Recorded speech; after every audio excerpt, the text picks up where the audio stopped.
आपण जेव्हा थोडे डिप्रेस होतो, आयुष्यात पुढे काय करायचं हे जेव्हा आपल्याला कळत नाही, तेव्हा आपण एखाद्या मित्राशी बोलतो.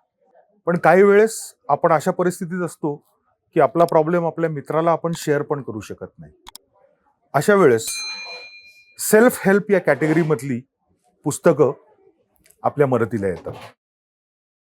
आज पुस्तक आणि बरंच काही मध्ये असे एक आमचे मित्र आलेले आहेत, ज्यांनी 1, 2, 3, 4 सेल्फ हेल्प वाली पुस्तकं नाही लिहिली आहेत, तर अंदाजे 18 ते 20 सेल्फ हेल्प या प्रकारात मोडणारी पुस्तकं त्यांनी लिहिलेली आहेत.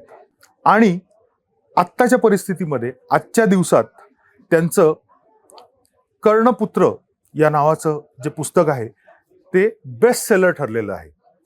तर असे आमचे मित्र मनोज अंबिके आज आपल्या बरोबर पुस्तक आणि बरंच काही मध्ये गप्पा मारायला आले आहेत. नमस्कार सर. नमस्कार. सगळ्यात पहिला मला हे सांगा, तुमचा मूड कसा आहे आज? मराठी मूड आहे. फॅन्टॅस्टिक. मराठी मूड मध्ये बसलोय. हम्म. साताऱ्याच्या साहित्य संमेलनात आहे, सगळं मराठी वातावरण आहे. नक्कीच माझा काय सगळ्यांचाच मराठी मूड असणार आणि असायलाच पाहिजे. राईट. मला एक सांगा, तुमची थोडी बॅकग्राऊंड सांगा मला, आणि त्याच्यानंतर तुम्ही पुस्तक लिखाणाकडे कसे वळलात हे मला थोडक्यात सांगा सर. बॅकग्राऊंड म्हणाल तर माझं बेसिकली बॅकग्राऊंड इंजिनिअरिंगचं आहे कॉलेजचं. लहानपण माझं पुण्याजवळ पिंपरीमध्ये गेलं, जी एक सांडपणे इंडस्ट्रीयल एरिया आहे. आणि मुख्य म्हणजे इंडस्ट्रियल एरिया असल्यामुळे इंजिनिअरिंगची तिथं आवड निर्माण इंजिनिअरिंग आपोआप होते.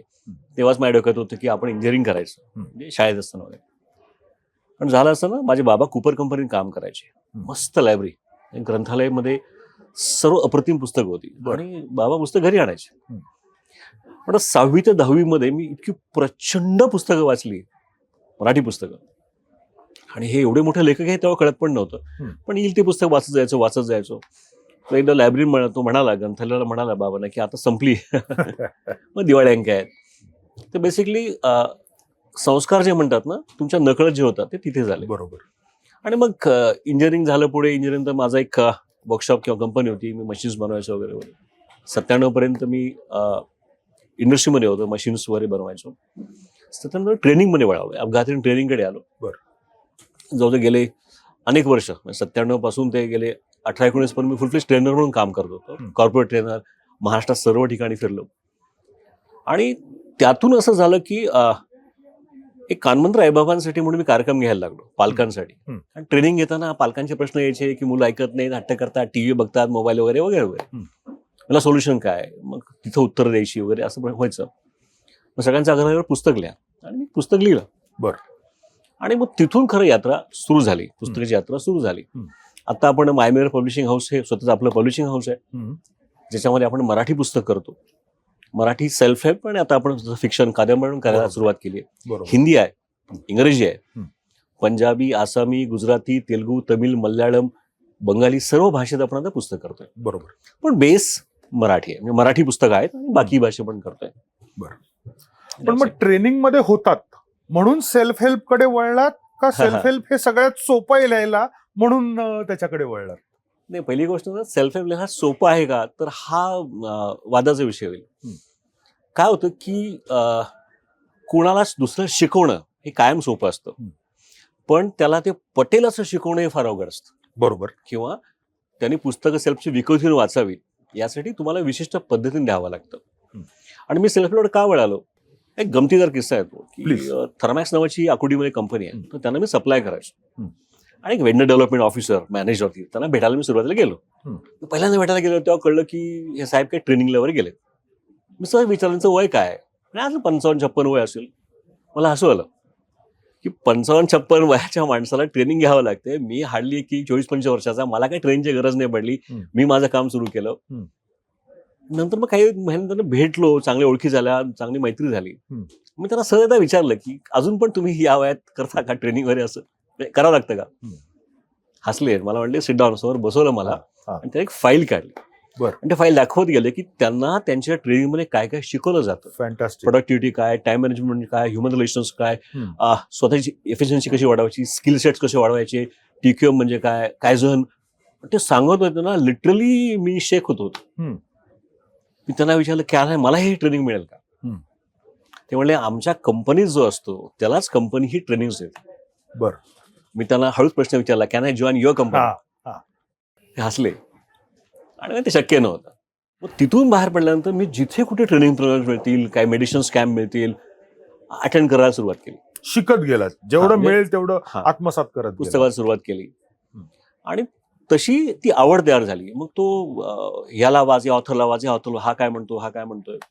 आणि त्यावेळेला बहुतांश काय 99% पुस्तकं सेल्फ हेल्पची इंग्रजीमध्ये होती. खरंय.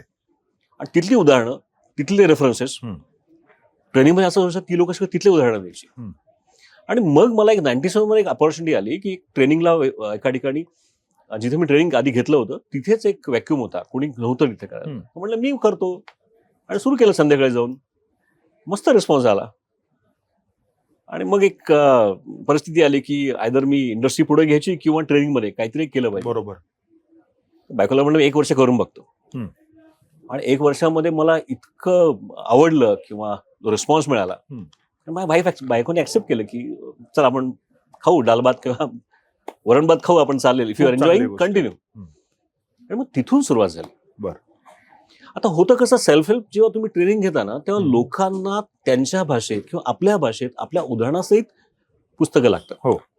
मग डिमांड याची, तुम्ही सांगितलं आम्हाला पुस्तकं द्या, आम्ही 2 दिवस विसरून जाऊ, काही दिवसांनी फेंट होतं, रिमाइंडर्स पाहिजेत. तरी पण मी थोडं दुर्लक्ष करत होतो. आणि मग नंतर म्हणजे पेरेंटिंगचं पुस्तक आधी झालं, कानमंत्र आईबाबांसाठी. आणि गंमत अशी की कानमंत्र आईबाबांसाठी पुस्तक मी जे शिकवायचो किंवा लेक्चर्समध्ये घ्यायचो ते लिहिलं. तुफान चाललं. पहिल्या महिन्यात 4 आवृत्त्या संपल्या.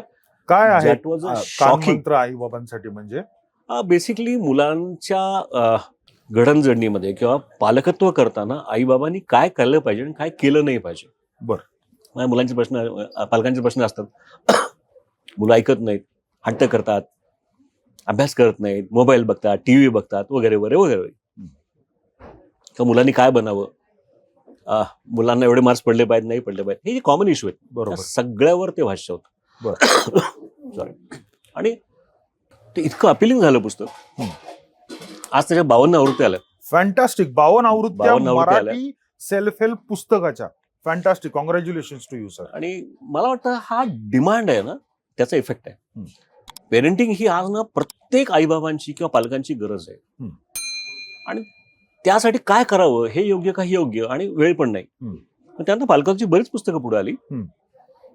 मुलांची बुद्धिमत्ता विकसित करायची 21 पद्धती म्हणून आलं.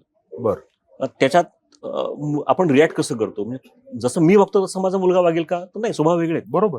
तर स्वभाव वैशिष्ट्य काय, ती कशी ओळखायची आणि त्यानुसार मुलांना कसे इनपुट द्यायचे, किंवा मुलांचं इंटेलेक्ट म्हणजे काय, कुठली गोष्ट तुम्ही किती वेळात त्याचं अवलोकन करता किंवा त्याचं अनालिसिस तुम्हाला पटकन होतं का उशिरा होतं, दॅट इज इंटेलेक्ट. हा एक बेसिक फॉर्मॅट आहे.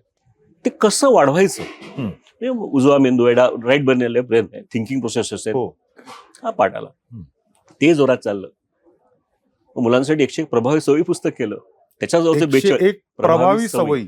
अगदी म्हणजे सकाळी उठल्यापासून अंथरुणाची घडी घालणं, ब्रश करणं, सकाळी पोट साफ व्हायलाच पाहिजे, सकाळी 1 ग्लास पाणी का मुलं पितील, व्यवस्थित ब्रेकफास्ट का करतील, सकाळी उठल्यानंतर आईबाबांच्या पाया का पडतील, किंवा या वेळेत आंघोळ, याच्या सवयी आहेत, लहान लहान लहान सवयी सगळ्या.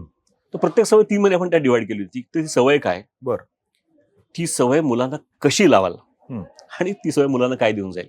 बरं. त्याला मुलांना कशी सवय लावाल हा जो पार्ट आहे ना, हा प्रचंड सगळ्यांना आवडला. बरं. आणि मग मॅक्झिमम पालकांचे रिस्पॉन्स आले की ह्या सवयी आम्हालाच लावल्या पाहिजे.